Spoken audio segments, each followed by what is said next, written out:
하나님께서 이스라엘 백성들을 불러 모으시고 하나님의 백성 삼아 주셔서 이제 새로운 땅으로 가는 이야기를 시작하고 있습니다.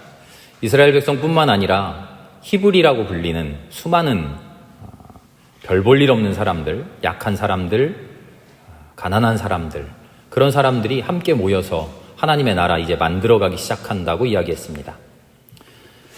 그런데 이제 그들이 가서 살게 될 가나안 땅, 그 가나안 땅은요, 이미 수많은 신들이 점령하고 있는 땅이에요. 가나안에는 수많은 신들이, 다신 종교가 왕성히 융성하고 있었어요. 그들은 신을 엘이라는 이름으로 불렀습니다. 엘. 구약 성경도요, 자세히 보면 하나님을 엘이라는 이름으로 부를 때가 많이 있어요. 우리 첫 시간인가요? 두 번째 시간에 우리나라의 기독교가 전래되어 오면서 하나님의 이름을 뭐라고 번역할 것이냐 하는 고민들을 했다고 말씀드렸잖아요. 그러면서 뭐라고 결정을 했나요?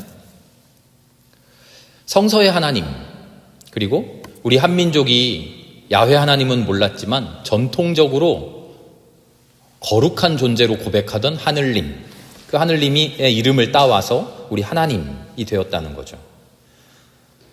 우리가 알던, 우리가 말하던 하늘님이 야훼 하나님은 아니지만 성서의 하나님을 표현할 때 완전히 새로운 낯선 이름을 가져오는 것보다는 전통적인 이름을 차용해서 사용하는 것이 자연스러운 것이고 우리의 종교 감정에 더 이로운 일이었다는 이야기를 말씀드렸어요. 비슷한 일이 항상 일어납니다. 이스라엘 백성들도요, 하나님을 모시면서 야훼 하나님을 모시고 이 가나안 땅으로 들어갔는데 가나안에 사는 모든 사람들이 신을 엘이라고 불러요. 자연스럽게 이스라엘 사람들도요, 엘이라는 이름을 사용해서 하나님을 표현하기 시작해요. 하나님을 엘로힘이라고 했어요. 엘로힘. 그런가 하면 특별히 전능하신 주님을 이야기할 때 엘샤다이라고 불렀어요. 엘샤다이. 높으신 주님, 지고의 주님, 그렇게 말할 때는 엘엘리온 이렇게 불렀어요. 우리를 바라보시는 주님, 쳐다보고 계시는 주님, 감찰하시는 주님이라고 표현할 때는 엘로이라 그랬어요. 영원하신 하나님 이렇게 표현할 때는 엘올람 이렇게 불렀어요. 그러다가 이 모든 이름들이 결국 야훼 엘로힘이라는 이름으로 하나로 통합돼요. 무슨 이야기냐면 이집트를 탈출한 히브리들이 야훼 신앙을 가지고 새로운 땅에 들어가게 되는데 그 땅에서 이들이 겪어야 되는 것은 깨끗한 백지 위에 자기들의 신앙을 만드는 그런 일이 아니고 아무것도 없는 새 집에 들어가서 살기만 하면 되는 일이 아니고 이미 만들어져 있던 문화, 이미 융성한 종교, 그들과 함께 생활해야 했다는 거죠. 가나안의 풍습, 이미 하나님의 마음과는 다르게, 하나님의 생각과는 전혀 다른 모습으로 흘러가고 있던 가나안의 풍습과 대결해야 했습니다. 그런데 또 다른 문제가 있었어요. 가나안에서 하나님의 나라를 만들어가기 시작한 히브리들, 이 히브리들이 100% 이집트를 탈출한 사람들만이 아니라 이집트를 탈출한 사람들을 중심으로 해서 수많은 각계각지에서 몰려든 또 다른 히브리들이 하나 되었다 그랬죠. 그런데 그들 중에 매우 큰 비중을 차지하는 것이 가나안에 이미 살고 있던 히브리들이었어요. 가나안 출신에 가나안에서 핍박받으면서 가나안에서 가난하게 살고 있던 히브리들이 이스라엘 백성들이 우리 땅에 왔으니까 당연히 하나 되어서 그 공동체를 만들기 시작한 것이죠. 가나안에 정착하는 시기에 그래서 성서는 계속 반복해서 강조해요. 너희는 가나안의 신들을 섬기지 말아라. 너희들은 가나안의 문화를 따르지 말아라. 가나안 사람들하고 혼인하지도 말아라. 그들하고 상종하지도 말아라. 그래서 이 말씀은요, 한편으로는 우리의 정체성을 확실하게 지켜라 하는 말씀이기도 하지만 또 다른 한편으로는 매우 모순적인 이야기예요. 가나안 출신 사람들, 가나안에서 이미 살아왔던 사람들한테 자기들이 살던 문화를 다 버리라는 이야기가 되는 것이니까요. 비유를 하자면 적절을 할지는 모르겠습니다만 이런 거죠. 우리나라의 성씨 제도는 철저하게 아버지를 따르죠. 북의 성씨입니다. 물론 어머니의 성을 따를 수도 있어요. 그런데 결혼할 때 혼인 신고서를 낼 때 우리 아이는 어머니의 성을 따르겠습니다라고 그때 신고를 해야 돼요. 그때 신고 안 하면 어머니 성을 따를 수가 없어요. 저는 주씨잖아요. 제 어머니가 창녕 조씨거든요. 근데 제가 어디 가서 나는 100% 주씨야. 나한테는 절대 조씨의 피가 없어. 이러고 다니면 말이 됩니까? 아니죠. 말이 안 되죠. 솔직하게 이야기하려면 법적으로는 어쩔 수 없이 주씨인데 나는 반절은 조씨야. 이렇게 이야기해야 맞죠. 그런데 성서의 가르침은 지금 그게 아니라는 거예요. 히브리들이 함께 모였어요. 철저하게 이집트 탈출한 백성들로만 100% 모여서 하나님 믿는 하나님 신앙만 가지고 들어갔다면 그들에게 가나안의 문화를 절대 따르지 말아라. 너희들은 가나안이랑 절대 달라. 라고 말하면 말이 되는데 그런 사람들 절반, 이미 가나안에 살고 있었던 사람들 절반이라는 거죠. 가나안에 이미 살고 있었던 사람들에게는 상종하지도 말고 결혼하지도 말라니요. 어떻게 보면 하나님께서 구원해 주시는 것 같지만 다른 한편으로는 삶의 모든 근간을, 손과 발을 끊어버리는 그런 너무 가혹한 처사이죠. 그런데 사실 이 말씀은요, 가나안 출신 히브리들에게 너희들은 민족적인 핏줄의 뿌리도 끊어버리고 이미 살아왔던 모든 너희들의 근본을 다 부정해라 하는 그런 이야기가 아니에요. 이 말씀 속에는요, 인간의 근원적인 속성 그리고 그 인간의 근본적인 본성을 초월해야만 하는 신앙적인 결단이 들어있어요. 지난 시간에 이런 말씀 드렸습니다. 하나님의 공동체가 뭡니까? 하나님의 공동체는 온 세상 사람들이, 사람이라는 건 원래 다 그래. 사람은 그렇게밖에 살 수 없어. 모든 사람들이 다 그냥 그렇게 살아. 너희도 그렇게 살아. 이렇게 말하지만 아니야. 인간이 다 그렇게 생겨먹었다고? 우리는 그렇지만 그렇게 안 살아볼 거야. 그래서 그게 당연하다고? 사람이 원래 욕심 부리는 존재니까 욕심 부리면서 사는 게 당연하다고? 아니, 우리는 그렇게 안 살 거야. 사람이 이기적인 존재라고? 그래서 다 이기적으로 사는 게 맞다고? 아니, 우리는 남을 사랑하며 살아볼 거야. 이렇게 결단하는 존재라는 거죠. 인간 자체가 다 이렇게 생겨먹었다. 우리의 뿌리는 원래 이렇다. 우리의 근본 혈통은 이렇다. 라고 온 세상이 이야기하지만 하나님의 백성은 그 혈통, 그 뿌리를 끊어내고 새로운 뿌리를 하나님께 내리는 사람들이라는 거죠. 이스라엘에게 하나님께서 요구하시는 것이 바로 이런 겁니다. 가나안 출신의 히브리들, 그들에게 너희들 신분 세탁해라, 혈통을 부정해라, 너희 가나안 출신 아니고 이집트 탈출해온 출신이라고 속여, 그런 강요를 하는 게 아니라 가나안으로 상징되는 인간의 문화, 인간이라면 이럴 수밖에 없어, 인간은 항상 이래 왔어, 앞으로도 이렇게 살 거야 라고 온 세상이 이야기하고 있는 것, 그것을 부정하라는 거죠. 그렇게 살지 않을 수도 있다는 것, 하나님의 말씀대로 살 수도 있다는 것, 그렇게 살 때 더욱더 아름다운 삶이 우리에게 허락된다는 것을 너희는 선언해 보라는 거죠. 그래서 가나안 공동체의 첫 번째 특징이 바로 이겁니다. 하나님께서 만들어 가시는 하나님 나라 백성의 첫 번째 특징이 가나안 문화를 거절해라. 쉬운 말로 바꾸면 이런 겁니다. 하나님을 믿는 사람들, 그리스도의 사람들, 예수를 고백하는 사람들, 예수를 구주로 고백하는 사람들의 가장 큰 특징은 세상 사람들이 의례히 살아가는 그런 식으로 우리는 살지 않겠다. 남들 다 그렇게 살아도 우리는 그렇게 살지 않겠다. 이렇게 사는 게 당연하다고 온 세상 사람들이 이야기하지만 아니, 우리는 그런 삶을 거절하겠다. 하나님이 가르쳐 주시는 진짜 삶을 살아보겠다. 이렇게 결단하는 사람들인 거죠.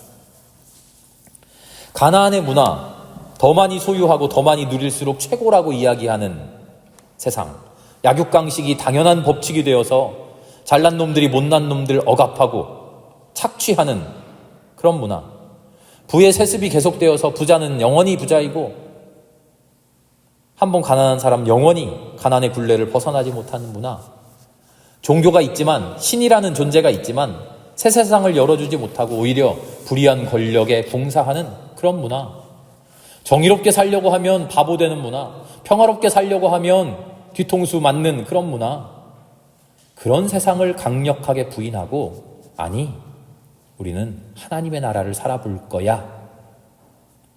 바로 그게 하나님의 공동체인 것이죠.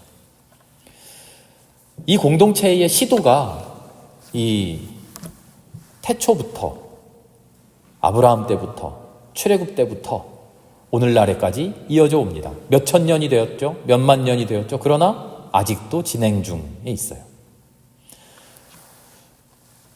성경은 그 첫걸음을 평등한 공동체를 만들고 싶어 했다고 우리에게 소개합니다. 가나안 평등 공동체는요, 정치 구조를 평등한 사회를 만들고 살아가려고 해요. 단순하게 가나안에서 이스라엘 백성들이 가나안 땅에 들어가서 왕이 없는 사회를 꾸려나갔다, 이들은 사사가 통치했대, 왕이 없었대, 중앙 집권적인 그런 나라를 안 만들었대 라고 말하면 오해할 수 있어요.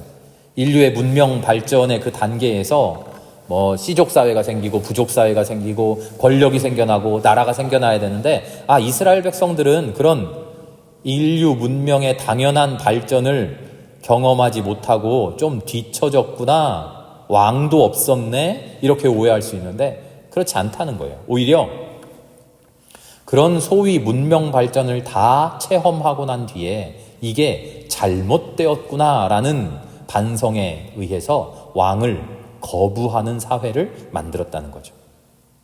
오늘 사사기 함께 읽은 말씀 속에 그 반성, 소위 인간 인류 문명의 발전이 잘못되었다라고 하는 반성이 재미난 비유의 이야기로 실려 있어요.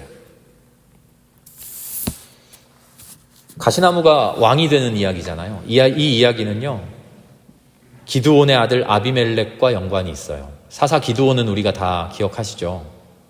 용사, 기드온의 300용사가 아말렉을 퇴치하는 그런 이야기가 있잖아요. 기드온이 하나님의 사사가 되어서 이스라엘을 잘 다스렸어요. 무려 40년을 다스렸다고 성경에 나오는데요. 문제는 그 뒤에 일어나요. 사사는 어떤 사람들입니까? 왕 같은 사람이 아니죠. 그 권력을 세습하는 사람이 아니에요. 평소에는 평범한 일반인으로 살다가 나라에 문제가 생겼을 때 누군가 나서서 이끌어가야 할 때 하나님의 영에 온전히 사로잡히면 불현듯 일어나서 세상을 이끌고 가서 세상을 평화롭게 만들고 정의롭게 만들어요. 그리고 나서 다시 자신의 자리로 조용히 돌아오는 존재가 사사예요. 그런데 기드온의 아들 아비멜렉이 우리 아버지가 사사인데 나름 40년 동안이나 이스라엘의 지도자 노릇을 했는데 그 권력을 내가 좀 어떻게 잡으면 안 될까? 아비멜렉이 온 세상을 다 알았겠죠. 저 다른 나라에서는 이런 식으로 세습해서 다 왕이 되는데 그게 당연한 건데 우리 이스라엘 사람들도 그런 세상의 문화에 대해서 다 알고 있는데 내가 한번 왕이 되어보자. 그리고 자기 형제들 70명의 형제들 69명을 전부 살해하고 자기가 왕이라고 선포합니다. 하나님의 평등 공동체, 왕이 권력을 잡으면서 그 왕이 잡은 권력에 의해서 온 세상이 불평등해지고 온 세상의 평화가 깨지고 정의가 깨지는 그런 세상 살지 말자 했던 그 공동체를 다시 세상 공동체로 만들려고 하는 시도죠.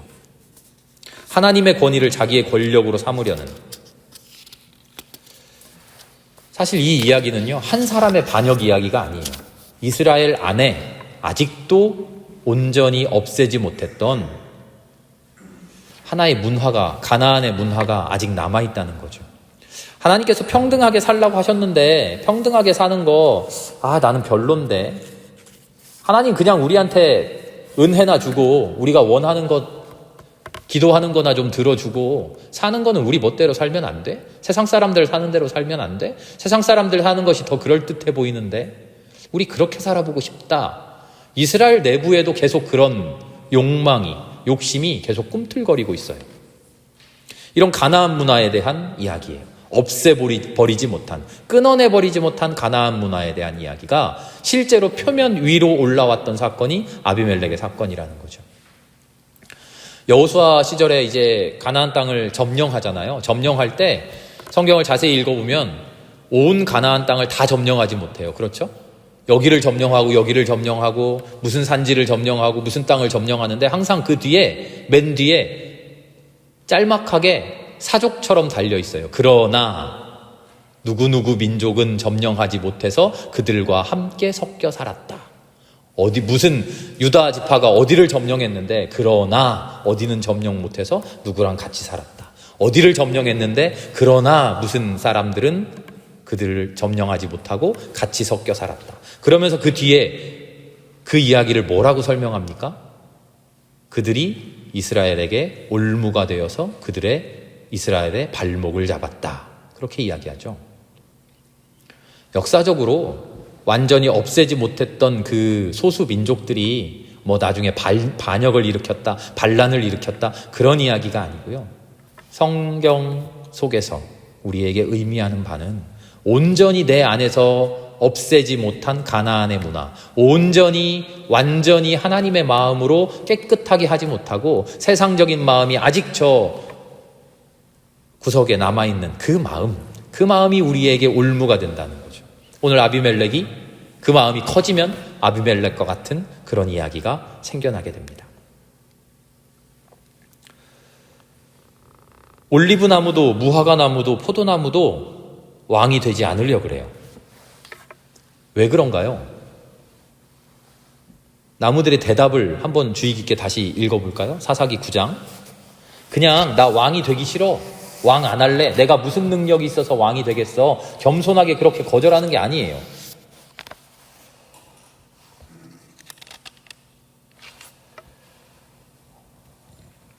먼저 올리브 나무에게 묻죠. 네가 우리의 왕이 되어라. 그러니까 올리브 나무가 뭐라고 대답하냐면, 내가 어찌 하나님과 사람을 영화롭게 하는 풍성한 기름 내는 일을 그만두고 가서,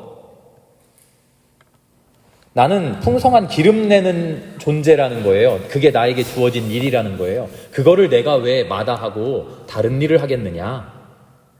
그게 나에게 주어진 가장 복된 일인데, 무화과 나무는 뭐라고 말합니까? 나는 누구 위에서 통치하는 그런 존재가 아니고 달고 맛있는 과일 맺는 존재야. 포도나무는 뭐라 그럽니까? 하나님과 사람을 즐겁게 하는 포도주를 내는 그런 존재야. 내가 왜 이런 일을 그만두겠어? 자신에게 주어진 나의 본분을 망각하지 않겠다는 거예요. 하나님께서 나에게 맡겨주신, 신약에서 언어로 하자면 달란트죠. 나에게 맡겨주신 그 본분을 착실하게 지키는 것이 중요하다는 것을 이야기해요. 그렇게 사는 것, 그게 올바른 삶이라는 거죠. 왕이 되는 것은 뭐라고 표현하죠? 다른 나무들 위에 날뛰는 것이라고 표현하죠. 이 일을 그만두고 내가 왜 다른 나무 위에서 날뛰겠습니까? 이스라엘 평등 공동체가 권력을 잡은 사람, 세상을 지배하려고 하는 사람, 소위 잘난 사람들, 으쓱하는 사람들, 그런 왕에 대해서 가지고 있던 생각이 바로 이거예요. 왕은 다른 사람들 위에 날뛰는 사람들일 뿐이다. 어떻게 날뜁니까? 어떻게 날뛰나요? 오늘날 우리가 너무나 잘 알고 있지 않습니까? 돈을 좀 가진 사람들은 그 돈 가지고 날뛰어요. 돈 가지고 갑질합니다. 권력이 좀 있는 사람들은 그 권력이 뭐라도 되는 것처럼 아주 날뛰어요. 으쓱합니다. 지식이 있는 사람도 그 지식 가지고 겸손하지 못하고 교만합니다. 세상에서는 뭐라도 좀 그럴듯한 것 가지면 날뛰기 일쑤예요. 그러나 하나님은 우리에게, 나에게 맡겨주신, 우리에게 주신 훌륭한 임무를 조용히 성실하게 그렇게 감내하라고 이야기하시죠. 사무엘상 8장의 말씀을 함께 읽어볼까요? 사무엘상 8장 말씀입니다. 사무엘상 8장 10절부터 18절까지의 이야기를 읽어보겠습니다. 이스라엘의 마지막 사사라고 이야기하는 사무엘, 그 사무엘의 마지막 때에 마침내 하나님의 뜻대로 평등 공동체를 이루어가야겠다라고 하던 그 마음이 무너져버리고 가나안의 문화, 세상의 문화를 따라가자라고 하는 욕구가 승리하게 돼요. 그래서 이스라엘이 마침내 왕을 세우게 되죠. 그 왕이 사울 왕이죠. 그렇게 왕을 세울 때 사무엘을 통해서 하나님이 일러주셔요. 너희들 다시 되새겨봐라. 왕이라는 게 어떤 존재냐? 너희들 위해서 날뛰는 존재일 뿐이다. 어떻게 날뛰냐 하고는 사무엘상 8장 10절부터 18절의 말씀에 이렇게 적어놨습니다. 교독으로 함께 읽어볼까요? 사무엘은 왕을 세워달라고 요구하는 백성들에게 주님께서 하신 모든 말씀을 그대로 전하였다. 네.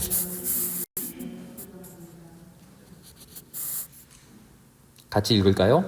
그는 당신들의 아들들을 데려다가 그의 병거와 말을 다루는 일을 시키고 병거 앞에서 달리게 할 것입니다. 그는 당신들의 아들들을 1000부장과 50부장으로 임명하기도 하고 왕의 밭을 갈게도 하고 곡식을 거두어드리게도 하고 무기와 병거의 장비도 만들게 할 것입니다. 그는 당신들의 딸들을 데려다가 향유도 만들게 하고 요리도 시키고 빵도 굽게 할 것입니다. 그는 당신들의 밭과 포도원과 올리브밭에서 가장 좋은 것을 가져다가 왕의 신하들에게 줄 것이며 당신들이 둔 곡식과 포도에서도 열의 하나를 거두어 왕의 관리들과 신하에게 줄 것입니다. 그는 당신들의 남종들과 여종들과 가장 뛰어난 젊은이들과 나귀들을 끌어다가 왕의 일을 시킬 것입니다. 그는 또 당신들의 양떼 가운데서 열의 하나를 거두어 갈 것이며 마침내 당신들까지 왕의 종이 될 것입니다. 그때에야 당신들이 스스로 택한 왕 때문에 울부짖을 터이지만 그때 주님께서는 당신들의 기도에 응답하지 않을 것입니다.